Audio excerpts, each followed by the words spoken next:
রঙিন ফল আর বর্ণিল উৎসব স্লোগানে সীতাকুণ্ড প্রেস ক্লাব মৌসুমী ফল উৎসবের আয়োজন করা হয়। নানান সাদার বর্ণিল ফল আর বর্ণিল আয়োজনে উৎসবমুখর পরিবেশ ও চট্টগ্রাম সীতাকুণ্ড প্রেস ক্লাব এই ফল উৎসব আয়োজিত হয়।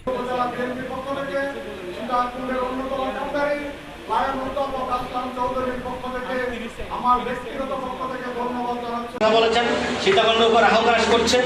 আজকে যদি পড়াশোনার সাথে সাথে দুই একটা ফলের ছাড়াও যদি প্রেস ক্লাবের উপর করা যেত তাহলে মানে আরো সুন্দর হতো। কি বলেন, সুন্দর হতো না? বৃহস্পতিবার বিকালে প্রেস ক্লাবের কার্যালয়তে এই উৎসব অনুষ্ঠিত হয়। উৎসবত আম, জাম, হাট্টল, লটকন, লিচু, আনারস, গোয়াসি সহ প্রায় 15 রকমের দেশীয় ফলের সমারোহ ঘটে। সীতাকুণ্ড প্রেস ক্লাবের সভাপতি সৈয়দ ফুরকান আবুর সভাপতিত্বে এবং সহ সাধারণ সম্পাদক নজরুল ইসলামের পরিচালনায় একটা শুভেচ্ছা বক্তব্য রেখে সীতাকুণ্ড প্রেস ক্লাবের সাধারণ সম্পাদক কাইম চৌধুরী। এই সীতাকুণ্ড প্রেস ক্লাবও দেখেছি বিগত 17 সেপ্টেম্বর 2024 একটা সুশৃঙ্খল ভোটের মাধ্যমে আমরা যারা আজকে ডাইসে এখানে উপস্থিত আছি সকল নেতৃবৃন্দের উপস্থিতিতে একটা সুন্দর নির্বাচন অনুষ্ঠিত হয়। 2 বছর পর স্বাধীনভাবে আজকের এই প্রেস ক্লাবের নামে এই প্রতিষ্ঠানে আমরা সকল রাজনৈতিক দল নেতৃবৃন্দকে নিয়ে আজকের এই ফল উৎসবের আয়োজন করতে পেরেছি। সেই মহান রব্বুল আলামিনের দরবারে শুকরিয়া আদায় করছি।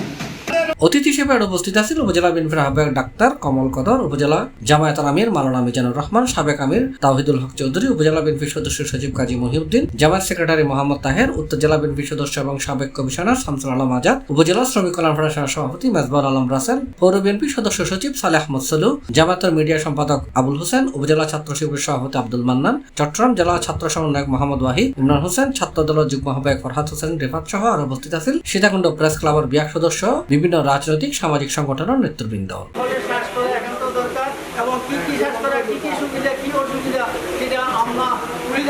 আপনাদের দায়িত্ব সেটা আমরা আমাদেরকে আমাদেরকে সংযুক্ত করেছেন, দাওয়া দিয়েছেন। এই জন্য বাংলাদেশ জামাত ইসলামী সীতাকুণ্ড উপজেলার পক্ষ থেকে আমরা প্রেস ক্লাব কর্তৃপক্ষকে আন্তরিক মোবারকবাদ এবং শুভেচ্ছা।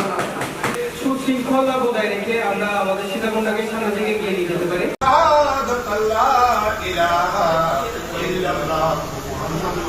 C plus TV, Chittagong.